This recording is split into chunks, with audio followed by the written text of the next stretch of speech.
에서 다시 한번 일어나겠습니다. 누가복음 23장 34절 한 절 말씀을 읽겠습니다. 이 본문 말씀 봉독을 마치면 여러분들 아멘으로 화답하고 자리에 앉으실 수 있기를 바랍니다. 누가복음 23장 34절을 제가 읽겠습니다. 이에 예수께서 이르시되 아버지 저들을 사하여 주옵소서. 자기들이 하는 것을 알지 못함이니이다 하시더라. 그들이 그의 옷을 나누어 채비 뽑을세. 아멘. 아멘. 자리에 앉습니다.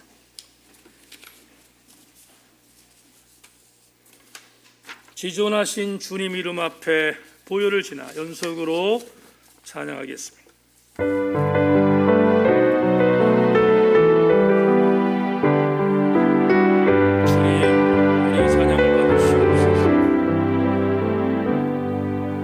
지존하신 주님 이름 앞에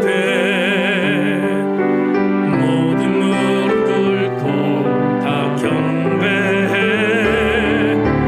거룩하신 주님 이름 앞에 엎드려 절하매.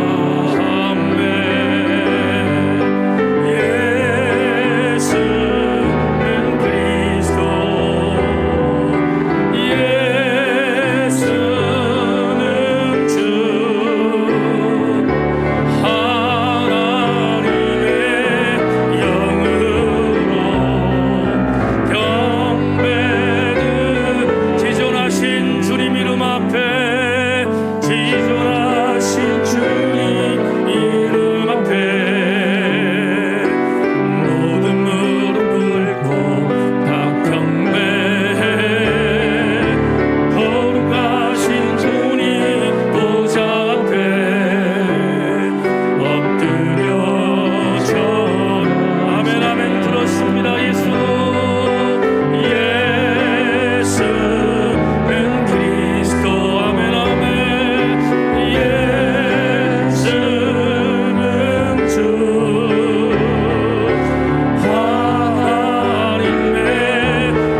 지난 주간 격리되어 치료 중에 있었던 교우들 존귀한 보혈로 인하여 완전히 고침받게 하여 주시고 하나님 건강한 모습으로 승리하게 하여 주시옵소서. 존귀한 주보혈이 우리 교우들을 하나 주셔서 어렵지 않도록 하나님 인도하여 주시기를 원합니다. 이 시간에 오늘 고난주일을 맞이하여 말씀을 나눕니다. 사랑하는 교우들 떨림 있게 하여 주시고 전율의 감동이 있게 하여 주시옵소서. 줌으로 예배하는 지체들, 유튜브로 예배하는 지체들 영적 집중력을 주셔서 은혜의 동일한 감동이 임하는 시간 되게 하여 주시옵소서. 도우실 주님을 의지하며 예수 그리스도의 이름으로 기도하옵나이다. 아멘. 한 번 더 인사하겠습니다. 말씀에 기대를 거십시다. 인사하겠습니다.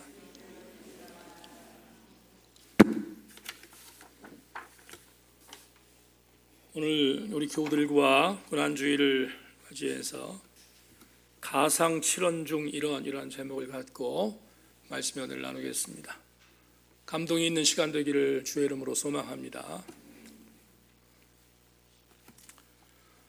일부에도 말씀드렸는데 설교는 원고를 거의 다 외웠습니다. 근데 원고의 양이 좀 많아서 읽으면서 빠른 속도로 말씀을 증거하겠습니다. 집중력 갖고 잘 따라와 주시기를 부탁합니다.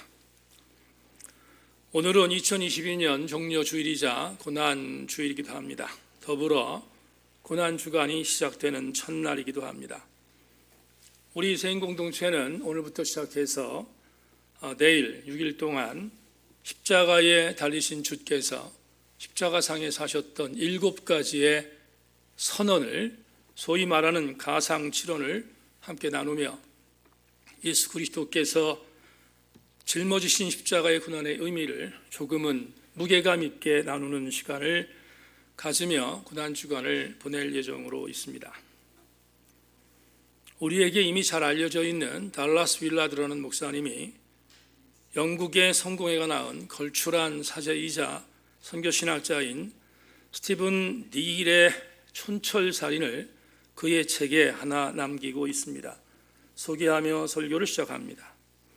그리스도인이 된다는 것은 예수 그리스도처럼 되는 것이다.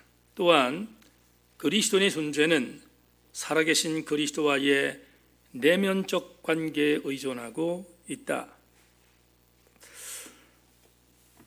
스티븐 니일의 말이긴 한데 달라스 윌라드 목사님이 이 글을 소개하면서 어떤 의미로 바라보면 우리가 좀 주저할 수 있는 직격탄을 부연해서 남깁니다. 이제는 달라스 윌라드의 이야기를 들어보십시오. 진정 그리스도를 닮는 것이 그리스도인이다. 그러나 오늘날 자칭 그리스도인이지만 그리스도인들에게 그리스도를 닮은 모습이라고는 거의 찾아보기 어렵고 그것이 가능할지조차 모른다. 단순화시키면 예수 그리스도인이 누군가, 예수를 닮는 것이라고 했습니다. 예수를 닮는다는 것을 전제할 때 오늘 본문은 무겁게 다가옵니다. 왜냐하면 도저히 따라잡을 수 없는 주님의 중보 기도이기 때문입니다.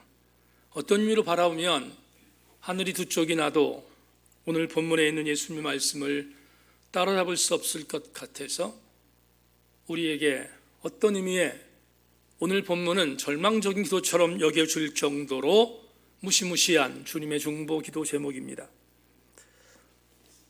본문 전반절말 다시 한번 읽겠습니다. 이에 예수께서 이르시되 아버지 저들을 사하여 주옵소서 자기들이 하는 것을 알지 못함이니이다. 중보기도입니다. 그런데 어떤 중보기도인가? 용서의 중보기도입니다. 누구를 용서합니까? 십자가 밑에서 자기를 죽이려는 사람들을 용서해 달라는 중보기도입니다. 다시 말하면 용서의 극치가 담겨져 있는 것이 오늘 본문입니다. 한 2년 전에 프랑스의 철학자인 자크 데리다가 쓴 용서라는 책을 읽다가 우리가 아주 상투적으로 말하는 용서하다는 단어가 얼마나 영혼이 없는 소리인지를 알게 해준 한 글을 읽게 되었습니다. 자크 데리다는 이렇게 말합니다. 용서하다의 실천적 실행은 죄를 지은 자들이 자백하고 용서를 구하며 속죄해야 하고 이에 부응해 화해의 목적을 진행할 때만 가능하다. 이때 죄는 용서해야 한다. 이것만이 보편적 평안을 위한 역사를 위한 유일한 용서의 길이다. 따라서 용서라는 것이 정말 있다면 용서할 수 있는 일을 용서하는 것이 아니라 용서할 수 없는 것, 즉 불가능한 용서를 실현하는 것이다. 자크 데리다가 이 말을 왜 썼을까? 책에 나오지 않지만 아마도 오늘 본문 때문일 것 같습니다. 용서할 수 있는 용서는 용서가 아니라고 못 박습니다. 진짜 용서는 용서할 수 없는 용서를 하는 것이 용서다라고 본문이 우리에게 제시되어져 있는 본문이 자크 데리다를 통하여 갈파되고 있습니다. 오늘 말씀을 듣는 교우들과 이런 전제를 가지며 본문으로 들어갈까 합니다. 예수께서 십자가상에서 던지셨던 7개의 선언 중에 일성이 용서입니다. 저들을 용서해 달라는 일성입니다. 그런데 주님의 일성은 용서할 수 있는 것을 용서한 것이 아니라 용서할 수 없는 용서를 했다는 점에서 엄청난 중보기도가 아닐 수 없습니다. 오늘 본문을 보면 본문에서 주님께서 누구를 용서했는가? 대명사가 하나 나오는데 저들입니다. 오늘 본문 전반절에서 예수께서 이르시되 아버지여 저들을 사하여 달라고 말하지 않습니까? 이 저들이라는 단어는 히브리 아우토스의 번역인데 헬라 아우토스의 번역인데 인칭 대명사입니다. 3인칭 대명사 누군지 모릅니다. 특정한 인물이 누구인지 모릅니다. 그래서 김호경 교수는 저들에 대하여 이렇게 해석했습니다. 저들은 자기들이 하는 것을 알지 못하는 자로 설명될 뿐 구체적으로 누구인지 불분명하다. 따라서 저들을 예수의 죽음에 관여한 모든 사람으로 보는 것이 적절하다. 지금 예수께서 저들의 죄를 용서해 달라고 했을 때 저들이 누군가 적어도 누군지는 모르지만 예수의 죽음에 관여한 일체의 사람들을 인칭 대명사로 썼다는 의미일 것입니다. 그러면 조금만 더 여러분에게 접근해 보겠습니다. 저들이 누구일까? 몇 가지만 구체적인 신뢰를 드리겠습니다. 죽음에 관여한 자일 것입니다. 예수의 죽음에 관여한 자들. 제일 먼저 접근할 사람은 가야바와 안나스입니다. 예수님 당시에 유대 종교 권력의 최고의 자리에 앉아 있었던 제사장들입니다. 예수를 죽이는데 1등 공신이었던 자들입니다. 예수의 죽음 속에 관여한 1등 공신이었던 안나스와 가야바만 말하는 것일까? 또 하나 접근합시다. 당시 유대 종교의 권력자들은 이들뿐만 아니라 산헤드린 공의회에 71명의 회원들이 있었습니다. 이 71명의 회원들은 유대의 권력자의 상층부입니다. 이들 역시 예수를 죽이는데 직접적으로 관여한 자들입니다. 그렇다면 이들만인가? 또 하나 접근하겠습니다. 예수님은 십자가에 못 박으라고 명령을 내린 사람은 아시는 것처럼 로마의 총독 본티오 빌라도입니다. 본티오 빌라도는 로마의 정권의 체제에 전복만 하지 않으면 종교적인 싸움에 대해서는 혀를 내들며 니들끼리 싸우라고 말하는 정말 간섭하고 싶지 않았던 사람이었습니다. 그러면 간섭이 안 됐는가? 결국 본디오 빌라도는 예수를 죽인 장본인이 되지 않았습니까?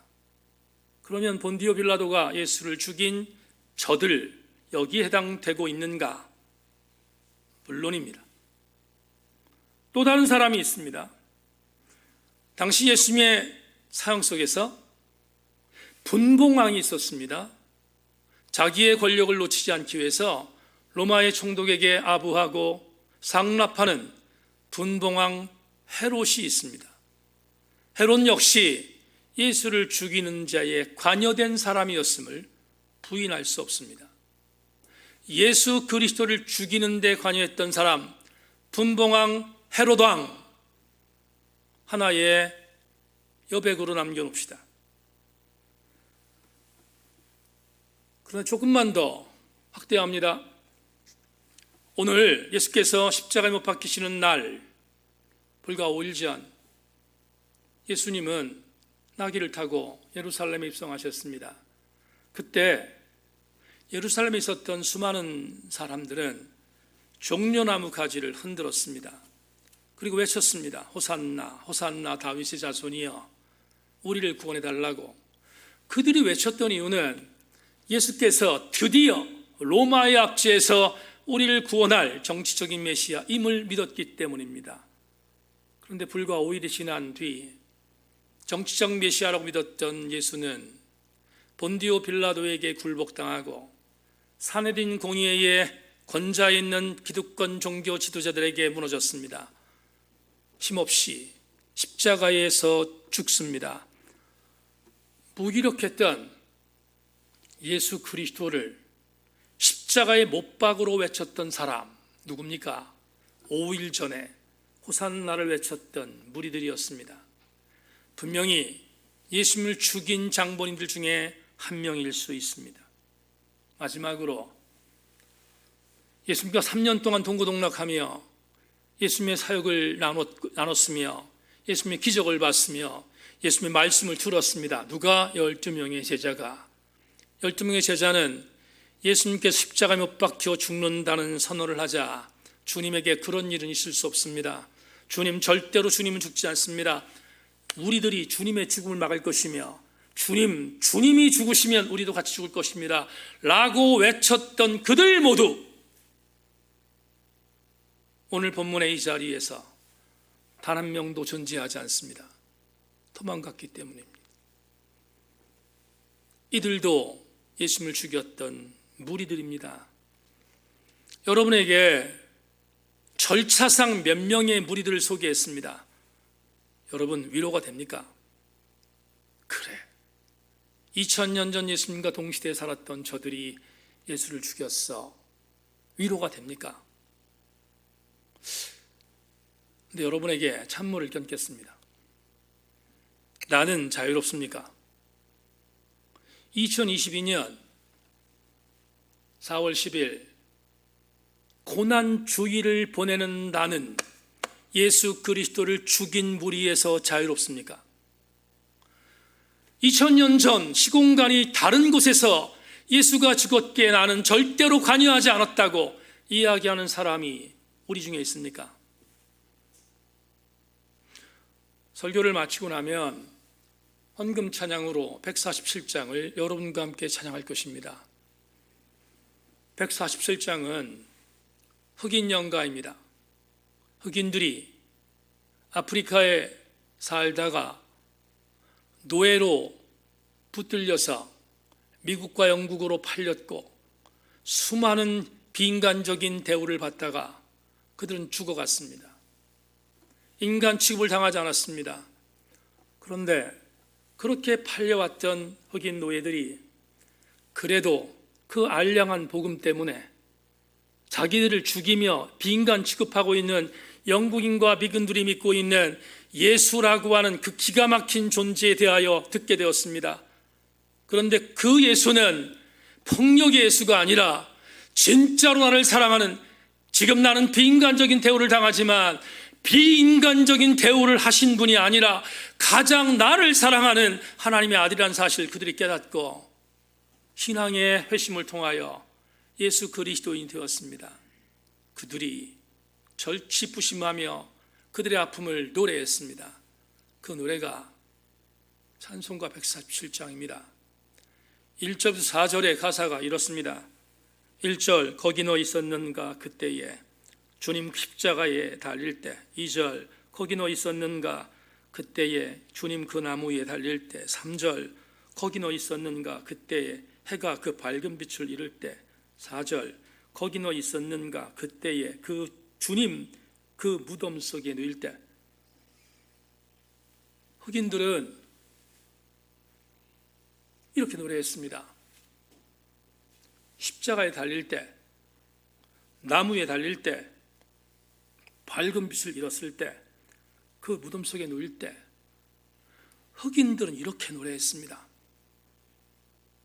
이렇게 문제를 제기한 흑인들은 후렴에서 이렇게 고백합니다. 오 때로 그 일로 나는 떨려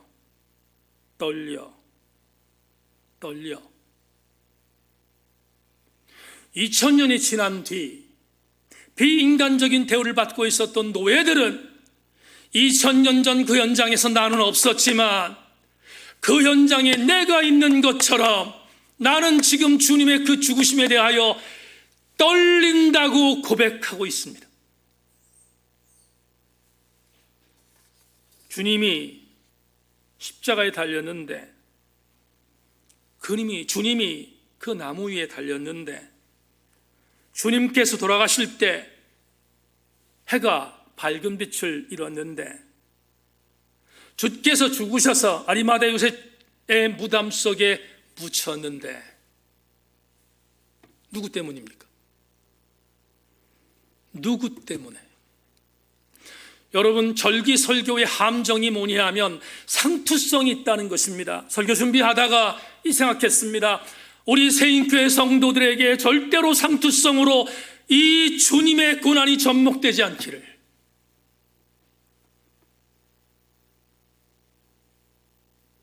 주님이 죽으셨을 때 누구 때문에?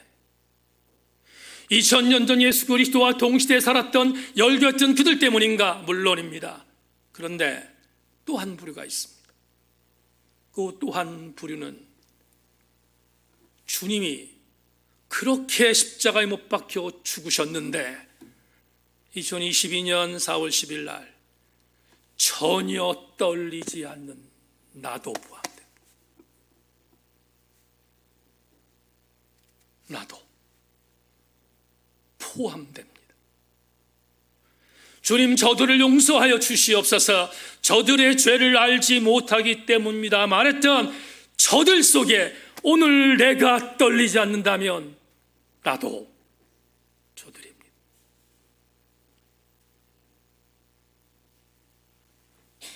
반대로 떨린다면 나는 지금 주님의 고난에 동참하고 있는 것입니다.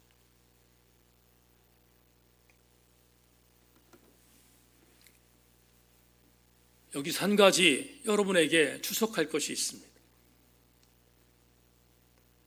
오늘 34절의 기록을 보면 관주 성경을 읽고 있는 교우들 성경을 보시면 34절 예수께서라고 하는 이 단어 앞에 반괄호 1이라고 쓰여져 있는 것을 발견할 수 있습니다. 반괄호 1이라고 쓰여진 것을 따라 밑에 내려오면 관주 성경에 이렇게 쓰여 있을 것입니다. 어떤 사본에는 예수께서부터 하시더라가 없음. 왜 그런가? 성경 사본 중에 오래된 사본에 들어가는 시내산 사본에는 예수님이 하셨던 이 말씀이 없기 때문입니다. 그래서 많은 진보적인 학자들이 이렇게 말합니다. 없는 것을 누가복음의 저자인 누가가 창작하여 집어넣었다. 조금 더 리얼하게 말씀을 드리면 가상칠언 중에 1호는 예수께서 직접 하신 말이 아니라 누가가 필요에 의해서 집어넣었다는 것입니다. 그 근거로 사도행전 7장 60절을 제시합니다. 사도행전 7장 60절에 스데반의 순교의 장면이 나옵니다. 스데반이 순교를 당할 때 돌 던지는 저들을 향해서 뭐라고 기도했습니까? 이렇게 기도했습니다. 무릎을 꿇고 크게 불러 이르되 주여 이 죄를 그들에게 돌리지 마옵소서. 이 말을 하고 자니라. 오늘 본문과 너무 유사하지 않습니까? 학자들은 말합니다. 누가복음의 저자는 누가다. 사도행전의 저자는 누가입니다. 원래 신약성경 37권 중에 누가복음과 사도행전은 한 권이었습니다. 그러나 325년 카르타고에서 이 두 권의 누가의 저작을 나누어서 오늘을 우리는 누가복음과 사도행전을 나누어서 보고 있지만 원래는 한 책이었다고 주장합니다. 옳습니다. 그래서 사도행전에 나오는 7장 60절과 오늘 누가복음 23장 34절이 같은 뜻인데 같은 누가의 창작물인데 우리는 예수님의 일성으로 둔갑되어 이걸 읽고 있다고 진보적인 학자들이 말을 합니다. 동의하지 않습니다. 왜 동의하지 않는가? 오늘 십자가상의 일성은 누가의 창작물이 아니라 주님의 일성인 것을 믿기 때문입니다. 프레드 캐도록이라고 하는 교수가 이렇게 34절 이 부분을 해석했습니다.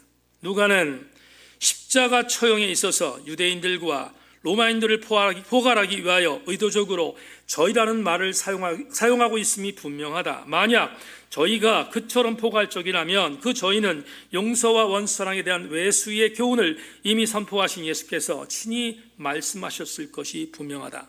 무슨 말이지요? 이런 뜻입니다. 누가가 저희라고 하는 단어를 만들어냈다고 해석하는데 그렇지 않다는 거예요. 예수님은 이미 십자가의 사랑을 말하기 이전에 하나님의 사랑과 인간의 사랑을 말했습니다.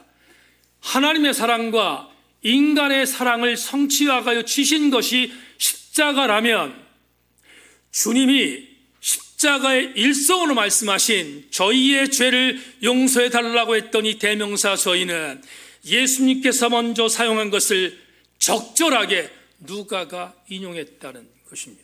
그렇다면 저희의 명칭을 제시한 그분이 예수님이라는 사실을 우리가 확신해야 되지 않겠습니까? 예수님은 저희라는 3인칭 대명사를 통틀어서 동시대에 있는 사람들뿐만 아니라 오늘 2022년 4월 11일 사는 우리까지 포함하여 우리가 주님 앞에 전율하지 않을 때, 우리가 주님 앞에 떨지 않을 때 우리 모두가 저임을 알고 우리를 위하여 중보하여 기도했다는 사실을 이 본문을 통하여 알게 되는 것입니다. 여기까지 해석을 통하여 2022년 고난주일에 주시는 영적인 레마를 문장으로 받겠습니다. 사랑하는 교우 여러분, 주님이 선언하신 첫 번째의 외침, 이 외침에 대하여 오늘을 사는 나는 이 질문이 나에게 여전히 유효한가를 묻고 또 물어야 합니다. 쉬운 말로 내가 저희임을 인식하고 있는가에 대하여 답해야 합니다. 내가 저희라는 사실을 2022년에 인식하고 있는가를 오늘 답해야 하는 것이 오늘 우리에게 주시는 레마입니다. 본문을 다시 한번 읽겠습니다. 이 예수께서 이르시되 아버지 저들을 사하여 주옵소서. 자기들이 하는 것을 알지 못함이니라 하시더라. 그 다음에 후반절에 뭐라고 되어 있습니까? 이렇게 쓰였습니다. 그들이 그의 옷을 나눠 제비를 뽑을세. 소스라치게 놀란 장면이 있습니다. 예수님은 십자가에 달리셨습니다. 십자가에 못을 박았던 로마의 군정들이 예수님을 달고 나서 예수님의 옷을 제비 뽑아 나눴다. 누가는 보고합니다. 여러분 상상해 보십시다. 죄인으로 죽는 예수께서 입었던 옷, 뭐 그리 대단하겠습니까? 소각해야 될 것이고 쓰레기장에 버려야 될 옷이 아닙니까? 그런데 누가는 이렇게 표현합니다. 그의 옷을 나눠 제비 뽑았다.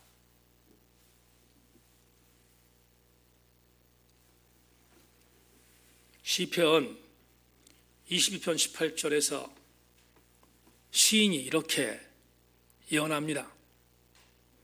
내 겉옷을 나누며 속옷을 제비 뽑나이다. 아무것도 아닌 것 같은 예수님의 옷을 병사들이 제비 뽑아 나눠 가졌다는 것은 시편서에 기록되어 있는 메시아의 예언에 대한 성취가 필요했기에 하나님 말씀은 떠남없이 성취되었것을 알리기 위하여 누가는 그 상황을 보고하고 있습니다. 그렇다면 설교의 말미에서 여러분에게 드리고 싶은 은혜가 있습니다. 옷을 나눠 가진 것, 예언서의 아니 시편에 있는 시편서의 예언에 대한 성취로만 해석할 것인가? 그렇습니까? 그렇지 않습니다. 옷을 나누어 제비 뽑았다는 이 사실이 오늘 2022년 고난주일을 맞이하는 우리에게 주는 영적인 무시무시한 감동이 있습니다. 그 감동이 뭘까요? 존 놀랜드란 교수의 해석을 읽겠습니다. 주목하십시다. 여기서 직접적으로 대비되고 있는 것은 자신을 처형한 자들에 대한 예수의 관심과 설명하겠습니다. 골고다에 예수님을 끌고 올라간 로마의 병사들이 짊어졌던 십자가 예수님을 못 박았습니다. 그리고 매달았습니다. 시인낙락했습니다. 예수님은 숨이 끊어지고 있습니다. 그런데 존 놀랜드가 옷을 나눠 제비 뽑았다는 것을 이렇게 해석했습니다. 십자가 상에서 저들을 용서해 달라는 주님의 일성은 저들에 대한 관심을 놓치지 않았다는 거예요. 비록 나를 죽이지만 저들이 하는 짓을 알지 못하게 나를 죽이지만 나는 저들을 향한 관심을 절대로 잃지 않았다는 사실을 본문에서 이야기하고 있습니다. 더 큰 감동이 있습니다. 아니, 더 큰 압권이 있습니다. 존 놀랜드의 마지막 부분입니다. 다시 읽겠습니다. 여기서 직접적으로 대비되고 있는 것은 자신을 처형한 자들에 대한 예수의 관심과 여러분 가슴에 새기십시오. 예수에 대한 그들의 무관심이다. 예수님은 자기를 죽이는 자들에 대하여 끝까지 관심을 놓지 않았습니다. 반면 예수님을 죽였던 자들은 철저하게 주님에게 무관심했습니다. 무관심했기에 옷을 나눴습니다. 재수가 좋다고. 전례에 의하면 십자가에서 못 박혀 죽인 자의 옷을 많이 갖는 자가 재수가 좋다는 것을 믿었기에 그들은 더 많은 옷을 갖기 위하여 혈투했습니다. 예수에 대한 철저한 무관심이 본문에 기록되어 있습니다. 우리에게 적용하겠습니다.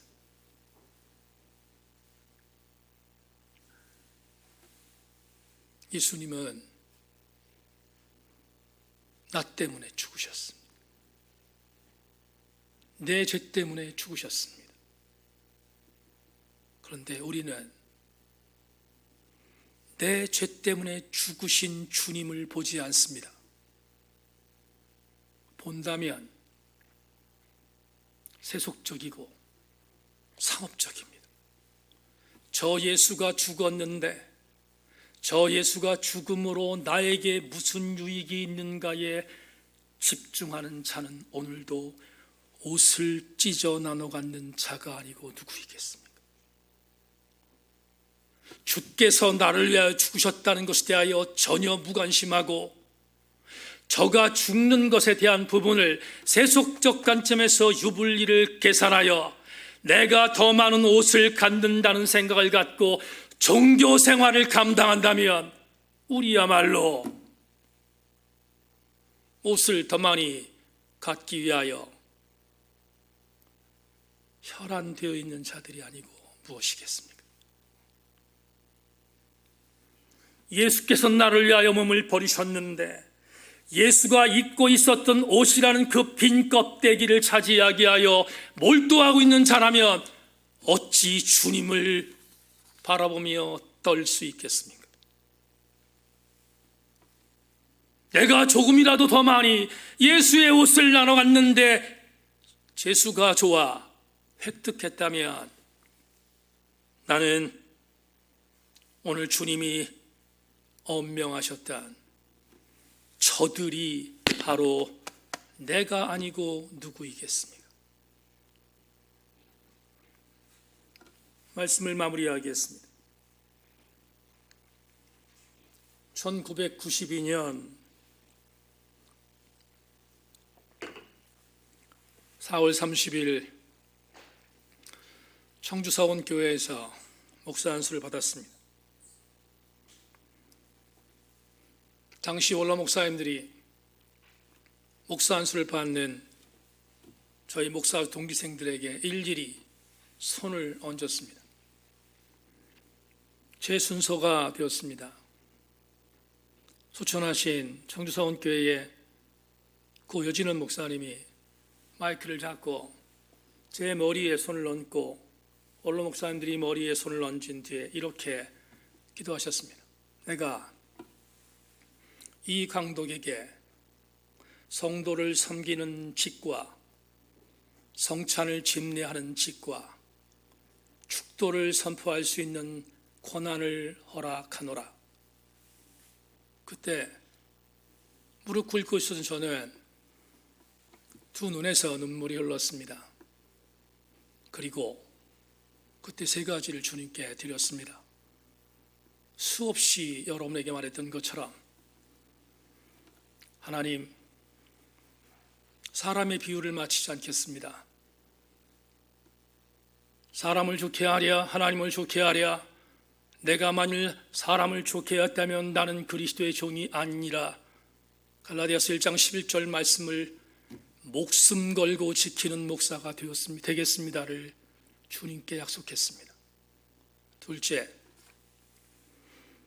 몇 푼에 알량한 물질로 인하여 비겁하게 물질에 굴복하여 영적 주존심을 잃어버리는 비겁한 목사가 되지 않기로 하나님 앞에 약속했습니다. 셋째, 교회가 커지고 신앙 연수가 많아지며 목회자의 경력이 많아져 큰 교회를 목회하게 될 때 언제나 사단을 통하여 노리는 명예욕 때문에 정치하는 목사가 되지 않겠다고 하나님께 결단하여 드렸습니다. 내일 모레 이상민 전사가 꼭 30년, 제가 안수받은 30년 뒤에 안수를 받습니다. 담임 목사가 부교육 측에 선물할 선물은 이 세 가지입니다. 하지만 30년이 지났기에 한 가지만 더 선물로 주고 싶습니다. 이상민 전도사뿐만 아니라 오늘 우리에게 동일하게 주고 싶은 선물입니다. 이상민 전도사여, 세인교회 성도들이여, 떨림이 있습니까? 주님 십자가에 못 박혀 돌아가실 그때에 무덤에 누일 때, 해가 빛을 잃었을 때 그 놀라웠던 사랑의 십자가의 사건에 대한 영적인 떨림이 있습니까? 일부 예배 때 말했습니다. 이 떨림이 없다면 이상민 전사는 이틀 남은 기간 동안 다시 생각해야 합니다. 정말로 중요한 것은 주님을 향한 사랑에 대한 떨림이 나에게 여전히 있는가를 묻는 것입니다. 그게 없다면 껍데기며 그게 없다면 아무것도 아닙니다. 2022년 4월 10일 우리는 그 현장에 없었다고 주님의 고난이 나와 상관이 없다고 생각하는 무감각이 아니라 그분의 죽으심이 나를 위한 죽으심이라는 살떨리는 감각의 전율함이 있을 때 오늘 우리는 부활절을 맞이할 자격이 있지 않겠습니까? 모쪼록 오늘 2022년의 고난주일 한 주간 동안 더 주님을 깊이 묵상하는 삶을 살 것인데 우리 모든 교우들마다 주님이 나를 위해서 행하셨던 그 일하심에 대하여 무감각하지 않고 영적으로 전율하는 감동을 모두가 공급받아서 돌아오는 주일